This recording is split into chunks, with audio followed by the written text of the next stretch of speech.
I want to introduce this topic by saying we're going to take it very seriously and really explore the issue, but not with a political agenda, nor with the goal of making men feel bad for being male. But I myself was challenged on this topic recently and realized I needed to examine my own privilege and really check in to see how this issue can play out, especially in the context of the marriage relationship, which is what our podcast is all about. I was surprised to note that male privilege is not only about men dominating, but it can actually compel women to take a dominant role in marriage, too, in response to this, which is contra to what you might expect. So it really is a fascinating discussion, and I hope you'll stick with us as we explore this topic. The Marriage Podcast for Smart People is designed to help busy couples like yourselves move away from conflict and unhappiness to build a marriage you'll love today and treasure for a lifetime. This podcast is made possible by listeners like you. Learn how you can help save marriages, prevent divorces, and keep families intact by going to oyf.support. Once again, that website is oyf.support. And now, here are your hosts, Caleb and Valinda Simone Gandel from Only You Forever.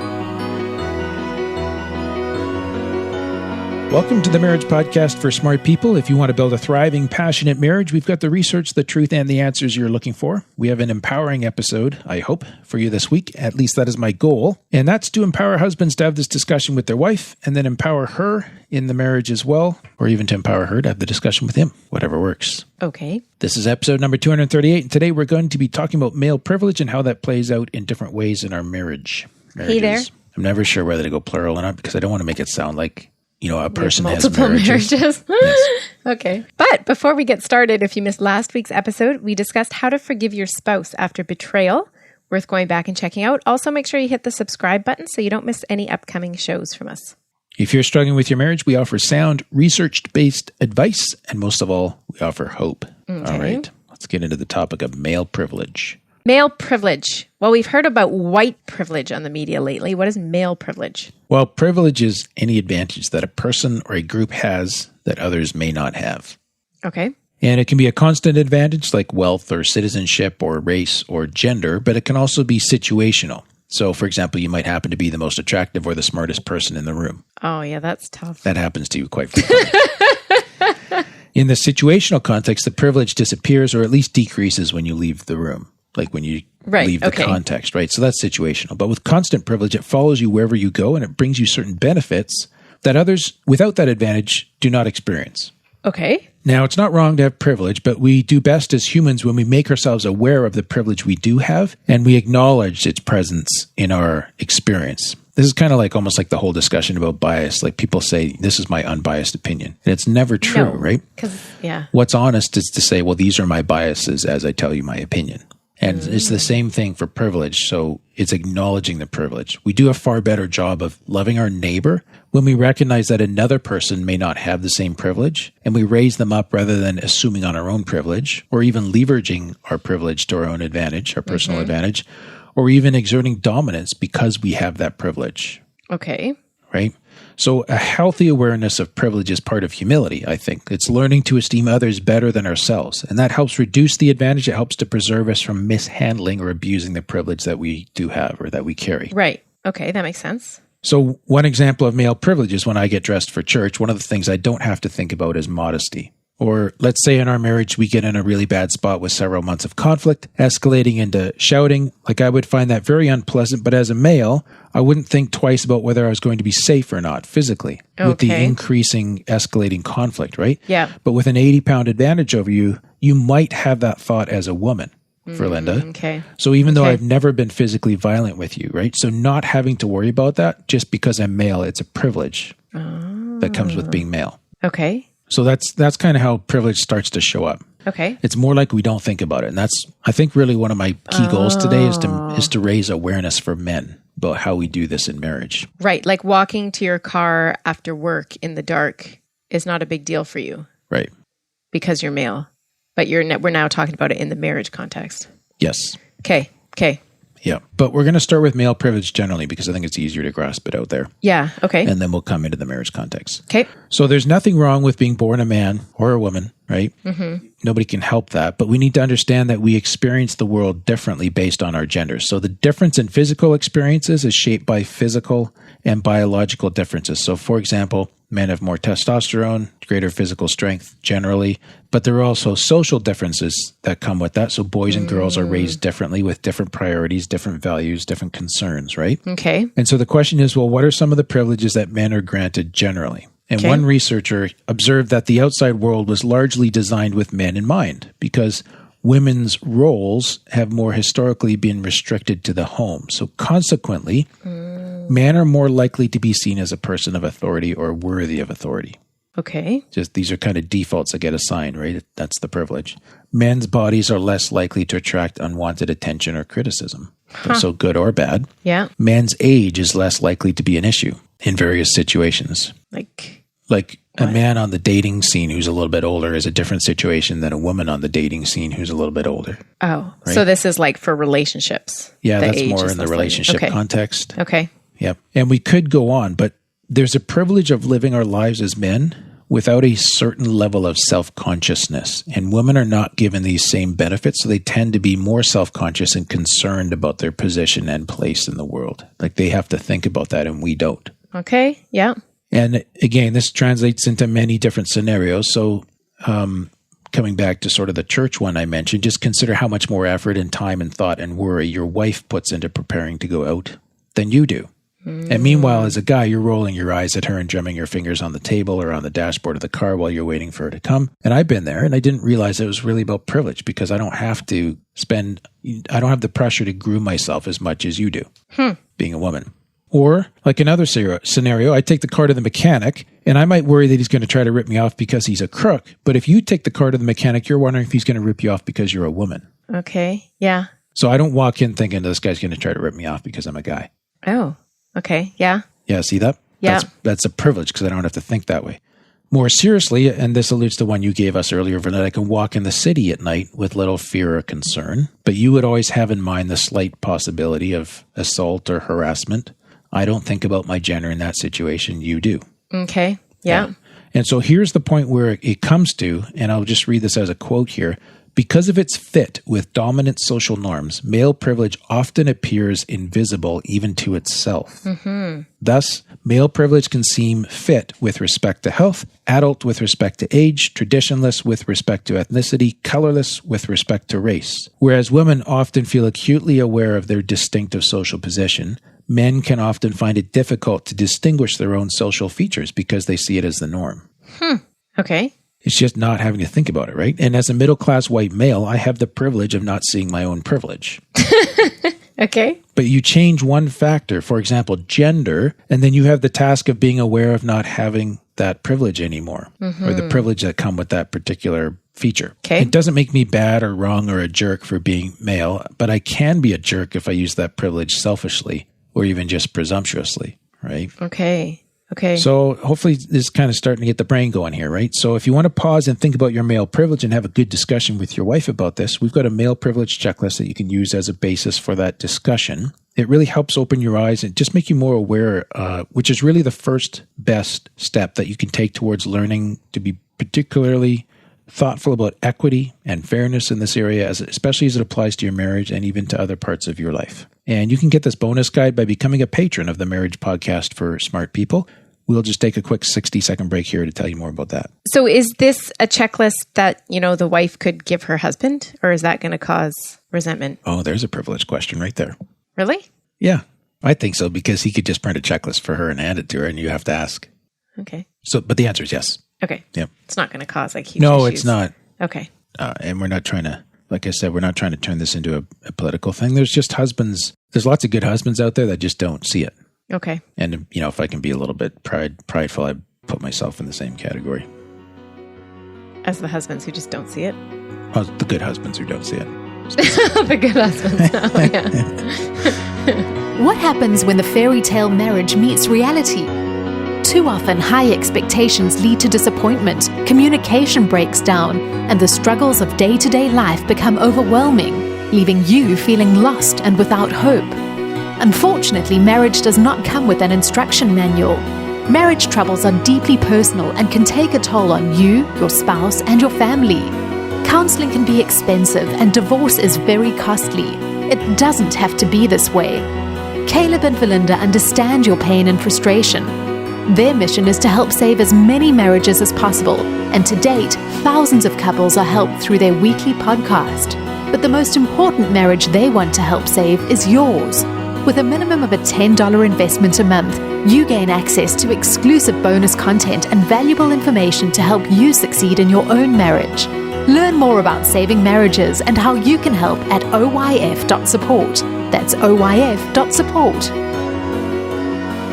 You're listening to the Marriage Podcast for Smart People. Before the break, we were talking about male privilege generally. Now let's look at it specifically in marriage. Okie dokie. For Linda. Caleb. So male privilege affects the power balance in marriage, and I alluded to this in the opening. It's actually interesting to note that the number of men who see themselves as the subordinate party in their romantic relationship is on the rise. What do you mean by subordinate? The lower status serving the other. Really? The less powerful. Yep. What? That was my reaction too. I thought we were talking about male privilege here, which should translate into more power, but just listen how this plays out. Okay. Generally speaking, men are not terribly impacted by women taking a dominant role in marriage because the men have privilege and power elsewhere. Huh. Further, since women generally have less power and privilege elsewhere, a loving marriage can be a place where she restores some sense of self-esteem and empowerment by taking a dominant role.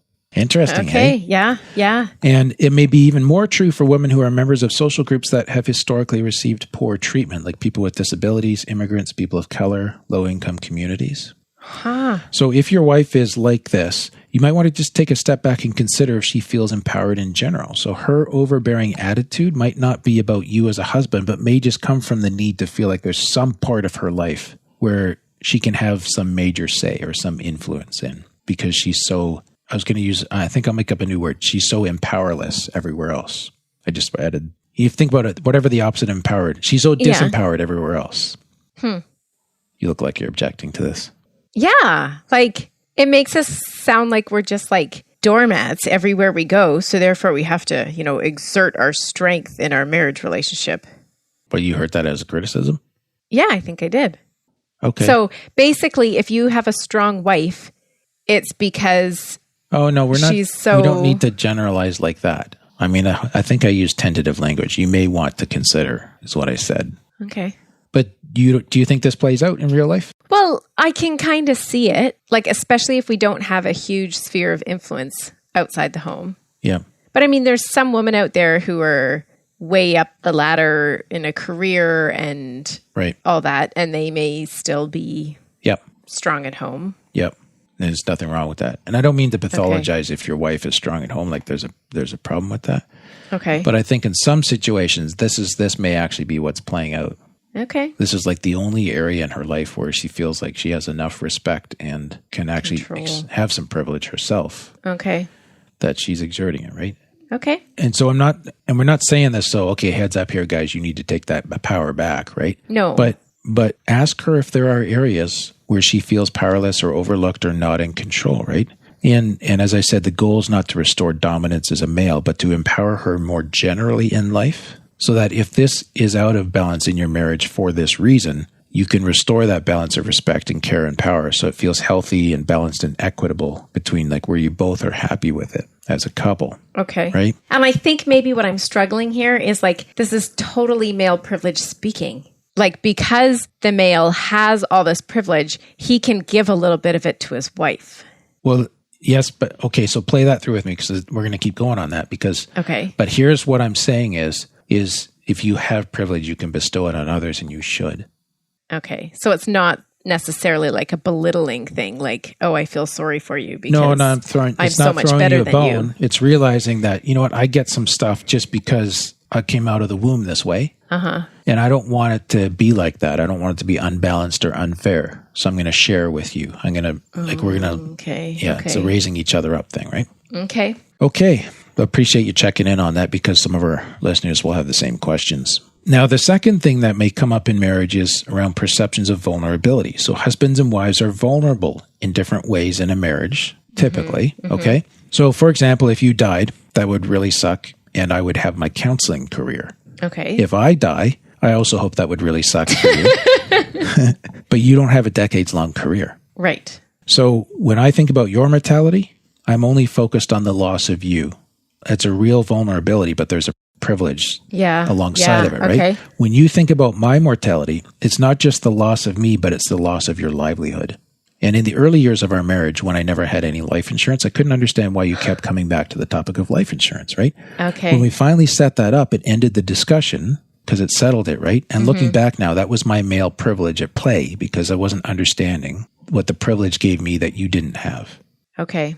So on like this life insurance thing, right? Yeah. It highlights the fact that no two people have the same advantages and disadvantages, even in a marriage union. Okay. And so it really can help our wives when we husbands are very careful around issues of power and advantage of privilege, right? Okay. Even when they're asking for something that we don't think we would need. Like, I don't need money when you die. Right. Right?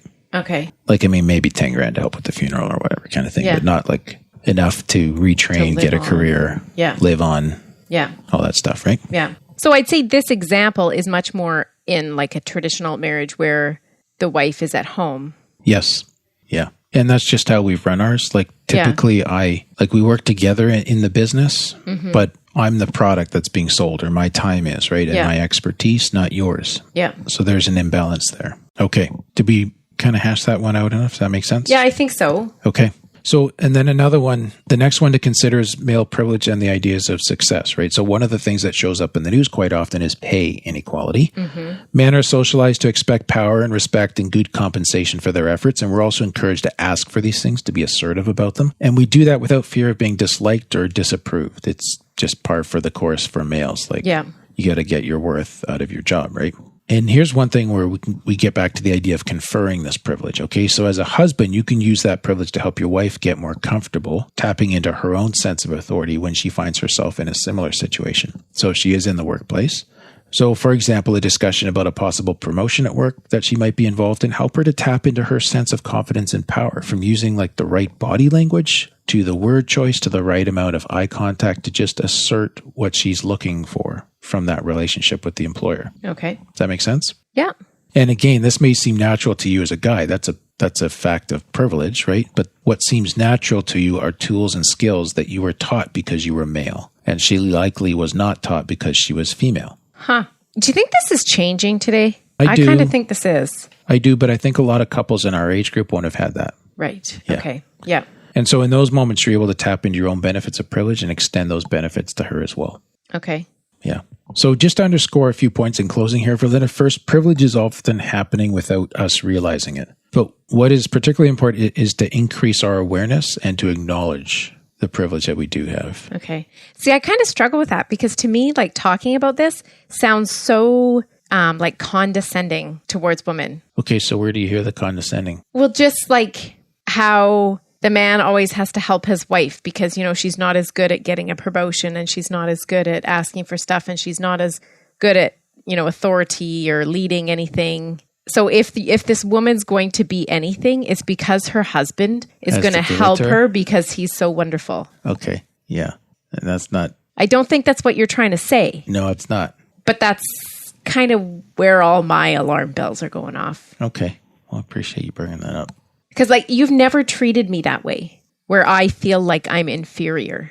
No. But if I listen to this, it makes me feel inferior. Okay. Does that make sense? Yeah, it does make sense. So how do you undo that? Like take the life insurance example, okay? Yeah. We've had that for like 10 years now. Yeah. And like I kind of sort of got it, but it wasn't actually till I was writing this episode up where it was like, oh, I get it now. Okay. Like it was more like I just bought it for you because it was like, okay, like this is really important to her. Do you know why you bought it? Why? Because you had to for the mortgage. But keep going. It makes yourself sound That's good. female privilege. Okay. You guys get the good memory on everything. That's like, you need to acknowledge and share some of that. But I agree. Like, I guess you, obviously, it wasn't a big deal to you. Like, you didn't think about it because you could still support a family. Right. But I guess what I'm saying is, I don't think that's because I was female. I think that's because of the choices we made in marriage that I was going to stay at home with the kids. Right. But we never would have made a choice for you to get educated and become something and me to stay at home with the kids because I was male. That is my male privilege. Because that's the default. Yeah. Yeah. Because that's the world. Okay. And it's the Christian values and whatever you want to kind of point fingers to there, but that's all I'm saying. I definitely don't want it to sound demeaning. And I do think there are some areas of female privilege too. They're obviously not as, am I allowed to say that? They're not as many or as strong. Sure. Or they're definitely different anyways. Yeah. Yeah. Okay. Do you think we need to qualify anything here? Like, I don't know what to say. Like, it definitely happens without us realizing it, like you just summarized, right? So I think it's good to be aware of it. Yeah. So maybe it's like this, Ferland, so maybe some dude is going to listen to our podcast episode here. Yeah. Don't sit down with your life like you're kind of the granddaddy going to bestow something on your poor little minion in the kitchen. Yes. Right. So yes, it's good to be aware of it. It's good to acknowledge it. But and more as a way to file away in the husband's head as to like, okay, am I using this or whatever? Or if you have it's little things too. Like if you have sons and daughters, do you only train your sons to change tires? Ooh. There's some male privilege, right? Right. So then when she's stuck on the side of the road, she has to call somebody. Whereas you could empower your daughter. Yeah. Right. Okay. Yeah. So, but I agree that this isn't in talking about male privilege, you don't want to use too much male privilege. Yes. Okay. Now we're getting to it. Okay. Does that sum it up? Yeah, I think so. Okay. I think it was the attitude in which it was coming across like you need to, as the big granddaddy, to sit down and lay out how much privilege you're going to give your wife. Yeah, no. Yeah. Okay. That's a good way to have a bad discussion. Yes, exactly. Especially with my wife. That's just because you have, you bring your own privilege of rebuttal to the marriage. And I'm going to wrap this up before I dig any deeper of a hole. Okay. So is it okay to finish by saying this? Like there's larger social forces at play here. Mm-hmm. And, especially in our parents' and grandparents' generation, we may feel like we can't really change those, but there's still little things we can do, not as the granddaddy, but just to help our wives feel more empowered, more appreciated, more heard in the home. And when we share and we lift them up and empower, right, by giving skills and knowledge and experience that maybe we only got because we were guys and they didn't get because they were girls, we can empower our wives in the world at large too, right? And I think that helps mitigate the damage that privilege may have or may create in our marriage and even in our everyday lives. So whether it's together or apart, just that recognition and conference where you can as an act of humble equity. Okay. All right. Yeah.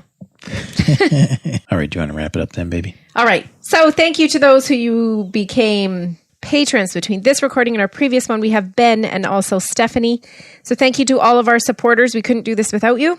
And we have another iTunes review, Caleb. This is 5 stars, Grateful for Hope.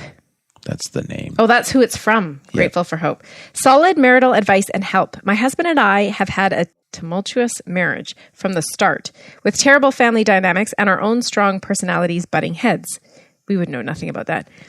Over the years, we withdrew from each other, essentially roommates, but stayed together for the sake of the children. We created a lot of hurt and trauma over the years, but despite all odds and God's grace, we are celebrating our 50th anniversary this year. 1-5. 1-5. Well done. Awesome. Your podcast has shed so much light on ourselves, our marriage, and provided solid advice on life and overcoming issues. We are actively working to fully restore and renew our marriage. Sweet. Thank you for providing us hope for a better and stronger marriage. We're on our way there. Good job, guys. That's awesome. Yes. Next week, Caleb. Next week, we're talking about how to work with your spouse's betrayal trauma. Should be interesting. So if you've betrayed your spouse and you don't understand why he or she is acting the way they do in some situations and it just seems way too much, you'll want to catch that episode. Okay.